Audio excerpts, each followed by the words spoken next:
What's up, guys? My name is Jerry, and today's video is going to be on the Phoenix Suns, and we're going to be talking about how their depth makes them virtually unstoppable, and we're going to jump right into the video. Now, looking at the Phoenix Suns so far this season, they're 36-9. They're currently on a 6-game winning streak, and they're sitting at first in the Western Conference. And to me, the Phoenix Suns have been playing the most consistent basketball all season long, and some of the things that they've been excelling at, they're first in the league in field goal percentage, and that comes to no surprise when you have Chris Paul as your floor general. He's going to make sure that himself and his teammates are taking the best shots available. It's like having your coach out there on the court with you. So that comes to no surprise to me.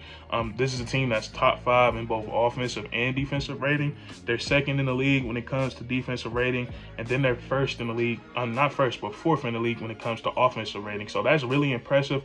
And we know, man, you got a team that can play offense and defense. That's a recipe for a deep playoff run. That's a championship recipe. So that's really impressive. So what I want to touch on this video is the depth of the Phoenix Suns. And if we go back to last season, I would say that this team was that they were a deep team when it came to perimeter players, like guard and wing players. I feel like they had a bunch of those, and the one place that they lacked their depth was at the big spot. So we go to the last NBA Finals, the Bucks versus the Suns. As soon as DeAndre Ayton, and especially when Dario Saric, another big body that they lost, especially when he went down, and when Ayton went to the bench, Giannis Antetokounmpo was able to get whatever he wanted. There was just nobody on the Suns that could match his physicality. So that really hindered the Suns in that series.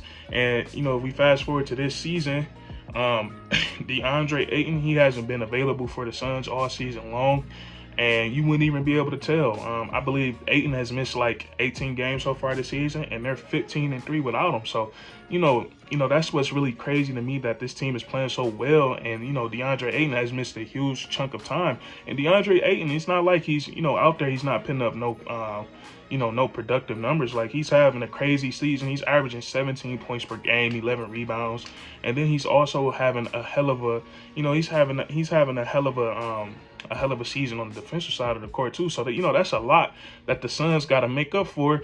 And and they through their upgrades that they made this season and then last offseason, they've been able to do that. And their most recent addition to the team, and this, like I said, this helped their their big body situation. They added Bismack Biyombo to the team through the COVID exception. They put him on a 10-day contract. And what's really impressive about what Bismack Biyombo was doing, I was doing research on the topic, and Bismack Biyombo, he was let go by Charlotte, last August, and then also his dad passed away the same month. So, he wasn't even, basketball, it wasn't a priority for him anymore for a hot minute, grieving with his father. So we fast forward to now, like I said, with the COVID exceptions, the Phoenix Suns, they wanted to offer him a spot on the team. And he said, Bismack Biyombo said, it wasn't just because he got offered a 10-day contract. He said he wanted to do it just because, he felt like this is a special group of guys, and he felt like they were going to bring out the best of him, and that's what they've been doing. And so far, Bismack Biyombo for the Phoenix Suns, he's averaging 10 points per game, and he's averaging 6 rebounds as well. And then recently, he put himself in some elite company. So against the Indiana Pacers, he became the first Suns player off the bench since 2006 to have a game with 20+ points, 10+ rebounds, and 5+ assists. So Bismack Biyombo, like I said, it's very impressive what he was doing. I mean, what he's been able to do, just given the circumstances of what he's been through these last couple of months, really impressive. And I think he's found himself a home in Phoenix. I think they're going to keep him for the rest of the season because he looks like a really good fit for this team, and he's been really, really productive with them in his short amount of time of being on this squad. So really liking what I'm seeing from Bismack Biyombo. So that's a guy who's helped pick up the slack of DeAndre Ayton. Like right now, he's out he's out right now with a sprained ankle, and we don't know how long it's going to take him to nurse that. So, that's one guy that's been helping with the slack, pick up the slack with Ayton being out. And then Javale McGee, and I can't rave enough about how impressive JaVale McGee has been this season. Like, JaVale McGee, he's been perfect for the Phoenix Suns. And I think what's been the most impressive is his ability to adapt, adapt to his role, whatever his role is asked to be. I feel like he's productive when he's asked to come off the bench, and I feel like he's even more productive when he's asked to be a starter when DeAndre Ayton is out. And I'm not saying he's given the same type of production that DeAndre Ayton gives, but he's given enough for the Phoenix Suns to be, to still be successful. And this has been a really solid season for JaVale McGee as well. He's almost averaging a double-double. He's averaging 10 points, 7 rebounds while shooting a crazy 65% from the field. And we all know what he does when it comes to, shot blocking and protecting the rim. He's one of the best rim protectors in this league. He's just so long and athletic. Pause. But like I said, he's a very long and athletic, basketball player. He's really good on the defensive end, great at running the floor and catching lobs, and he's a great guy in the locker room, and I feel like players love playing with him.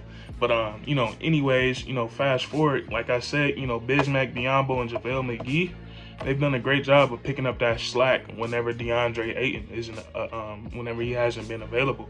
And then this team is deep at all the other positions, like. Their starters is, their starting wing players is, Jay Crowder, who gets valuable minutes. Mikal Bridges, one of the best defenders in the NBA. And then off the bench, they have Cam Johnson. I feel like Cam Johnson has so much potential. I feel like whenever I watch the Phoenix Suns play live, he doesn't miss. I know he misses jumpers, but, watching these guys play, it doesn't seem like, he misses at all. So, he's a very solid player to have off the bench. Landry Shamet, he has his moments where he plays some really good basketball. They have Cameron Payne as a backup point guard. And whenever, he's out right now with a wrist problem, but whenever he's healthy, he does a great job of giving Chris Paul that relief. Or when him and Chris Paul play together, it lets Chris Paul play up the ball a little bit, catch his breath. Because we all know Chris Paul is on the backer age of his career. He doesn't have the, the stamina that he used to have. And, like I said, what's really impressive about this Phoenix Suns team, like, I haven't even gotten to Devin Booker yet. And Devin Booker is having, I don't feel like Devin Booker is playing to the best of his abilities that I think he can play to, even though he's averaging 24 points per game and he's shooting 44% from the field and he's shooting 38% from three. I don't think Devin Booker has kicked it into that gear yet. Like, I think he's pacing himself for the playoffs, and he's going to turn it up a notch. So this team is very deep. It's very well coached. And like I said, consistency has been key for them all season long. And, they went on that crazy winning streak earlier in the season. It looks like they're getting ready now to go on another crazy winning streak. They have a tough test against the Utah Jazz tonight. Even though the Jazz have been struggling lately, that's still a team that's going to come out and give it their all. So we're going to see if the Phoenix Suns can keep that streak alive tonight. But if you enjoyed this video, please leave a like, comment down below. Who's your favorite role player on the Phoenix Suns? I think my favorite role player for the Phoenix Suns, man, I'm gonna have to give it to Cam Johnson. I really like him. And then subscribe for more weekly content, man. We cover all NBA topics. So stick around, subscribe to the to not miss out on anything. And that's curtains.